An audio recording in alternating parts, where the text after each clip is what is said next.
चलिए एक बार फिर से आप सभी का बहुत स्वागत है। मैं हूं आपके साथ अंजलि सिंह। भानु प्रतापपुर उपचुनाव से जुड़ी ये बड़ी खबर आपको बता दें कि वोटों की गिनती जो है वो शुरू हो गई है और यहां पर कांटे की टक्कर बीजेपी और कांग्रेस में देखने को मिल रही है। दोनों ही दलों के जो प्रत्याशी हैं वो अपनी अपनी जीत का दावा करते हुए दिखाई दे रहे हैं। कड़ी सुरक्षा के बीच वोटों की गिनती जारी है।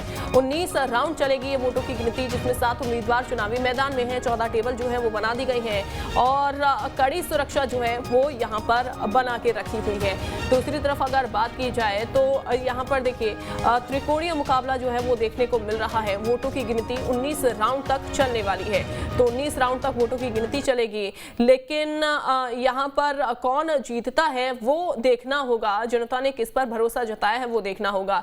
ब्रह्मानंद नेताम, जिनको बीजेपी की तरफ से प्रत्याशी बनाया गया, 2008 में दरअसल यहाँ से वो चुनाव जीते थे और विधायक बने थे भानु प्रतापपुर से। वहीं मनोज मंडावी को उन्होंने हरा दिया था। लेकिन अब चूंकि आपको बता दें कि मनोज मंडावी का निधन हुआ दिल का दौरा पड़ने की वजह से, तो बीजेपी ने ब्रह्मानंद नेताम के ऊपर दांव खेला। वहीं कांग्रेस की तरफ से चूंकि सावित्री मंडावी की ओर से कहा गया कि वो मैदान में उतरकर जनता की सेवा करना चाहती हैं, चूंकि मनोज मंडावी भी जनता की सेवा में लगे हुए थे और एक जमीन से जुड़े हुए नेता के तौर पर मनोज मंडावी को देखा जाता था। और अब सावित्री मंडावी को भी जनता के लिए काम करना है, इसी वजह से वो यहाँ पर चुनाव लड़ेंगे। और यही वजह रही कि कांग्रेस ने कहीं ना कहीं सावित्री मंडावी के ऊपर दांव लगा दिया और उनको यहाँ पर कांग्रेस की तरफ से प्रत्याशी घोषित किया। अब देखना होगा कि जनता का वोट विकास के मुद्दों पर या अन्य मुद्दों पर सावित्री मंडावी को जाता है, या फिर एक सिंपैथी वोट जुटाने की कांग्रेस यहाँ पर जुगत में जो लगी हुई थी उसका लाभ कहीं ना कहीं कांग्रेस को मिलता हुआ दिखाई देगा।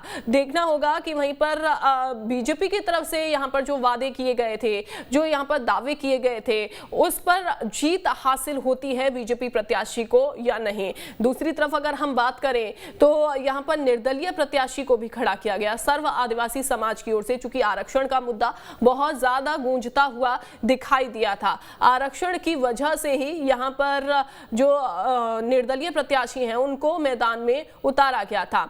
आपको बता दें कि 1989 में पीएससी की परीक्षा में उन्होंने टॉप किया था, टॉप पोजीशन रही थी डीएसपी की, और उसके बाद उन्होंने पुलिस लाइन जो है वो ज्वाइन कर ली थी। और अब अकबर राम को मैदान में दरअसल यहाँ पर उतारा गया। हालांकि वो सर्व आदिवासी समाज के काफ़ी ज़्यादा पसंदीदा रहे हैं, आदिवासी उनको काफ़ी ज़्यादा पसंद भी कर रहे हैं। लेकिन अब वोट किसकी ओर जाता है, चूँकि कहा यह जा रहा है कि ये जो वोट है वो कहीं ना कहीं बंटते हुए दिखाई देंगे और कितने अंतरों से यहाँ पर कौन प्रत्याशी जीतेगा वो देखना होगा, क्योंकि कुछ ही घंटों बाद तस्वीरें जो हैं वो साफ होना शुरू हो जाएंगी।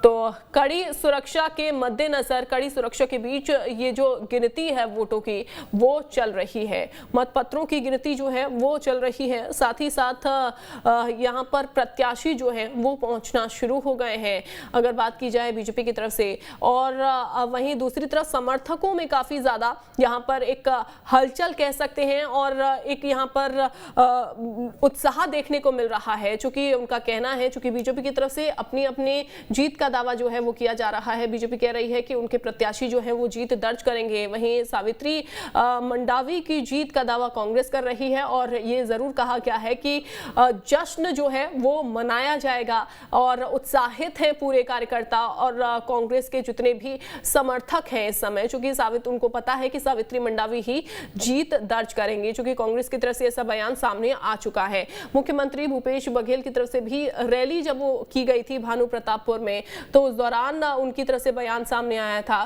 कि यहाँ पर जीत चाहे कुछ भी हो जाए वो कांग्रेस की ही होने वाली है, क्योंकि जनता उन पर विश्वास जताएगी।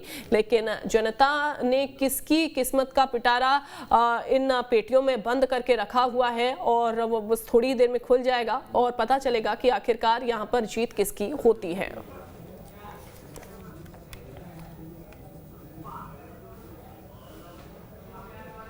वहीं गुजरात में वोटों की गिनती शुरू हो गई है। आपको बता दें कि पहले रुझान सामने आ गया है। पहले रुझान में बीजेपी आगे चल रही है। गुजरात की 182, हिमाचल की 68 सीटों पर काउंटिंग जो है वो चल रही है।